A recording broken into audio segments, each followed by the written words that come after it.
Hiya, I'm Jasper, and welcome to your video review for Only Lovers Left Alive.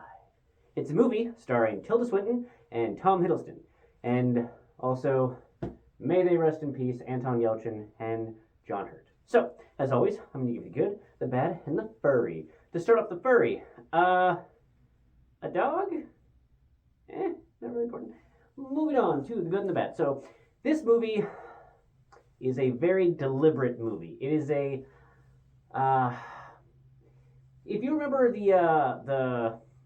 the Batman, how just the amount of time that it takes with some of the shots to be very deliberate, that is how this movie is done throughout. So it's not a fast movie by any means, but I think that it takes the appropriate amount of time because every second in this film just breathes life into just the feelings that the characters are having and the environment and just like how they view the world that they are in. And it's so fantastic. Like, so just, I mean, if you just start the movie and you see in the first like 5 minutes or whatever, like the opening thing, they take their time with this camera turn thing, and the music is a huge thing, and they're just doing this, and it's not even a title sequence, so it's not even like they're going through the credits being like starring Tom Hiddleston, Tilda Swinton, like none of that shit is going on. It's literally just this slow shot between his character and her character, and just the music and it just takes its time. And I think that that is a great introduction of just how this movie is paced, where it's just it's a movie about these people who've been alive for so long that it's just, you know, do they have to rush with anything? How do they feel about the world? What's new to them? What invigorates them? What does or doesn't? And I really love the environment that they set up. Um, Basically, they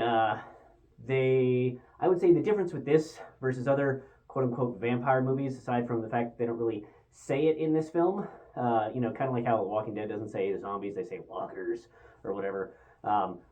But they also in this one, it's an interesting thing where like with a lot of vampire movies, they just like okay, they just drink the blood and they're cool. With this one, there's something that is wrong with a lot of people's blood, and they never say what it is, but it's just like whatever is different with their bloods, they need like clean blood or else it negatively affects them. So it's getting harder and harder to find clean blood.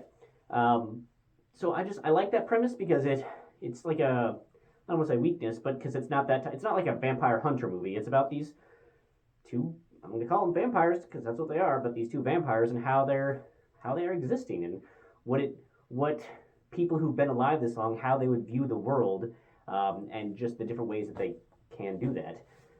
So I thoroughly enjoyed this movie.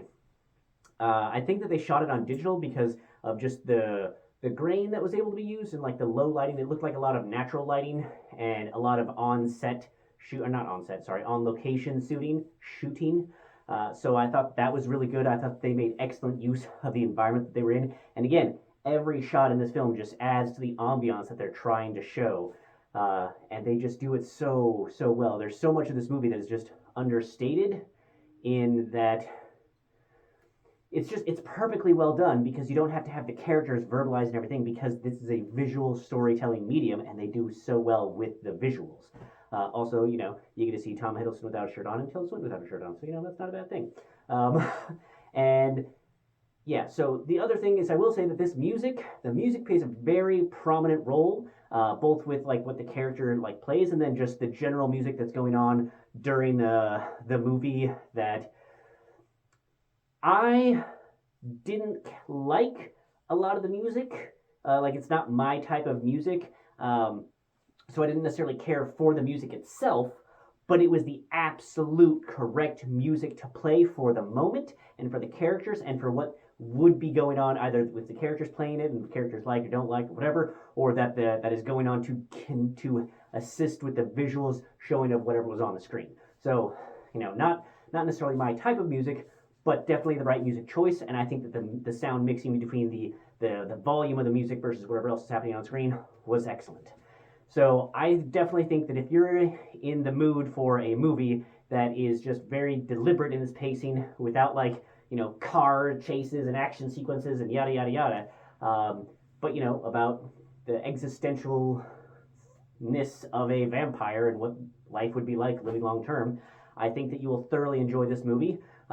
All of the actors and actresses in this are just absolutely fantastic. Tilda Swinton is always a win. Tom Hiddleston is always a win. John Hurt's voice is always a win, or was always a win. And Anton Yelchin nails it, is just fantastic, as he always was. Taken too soon, that one.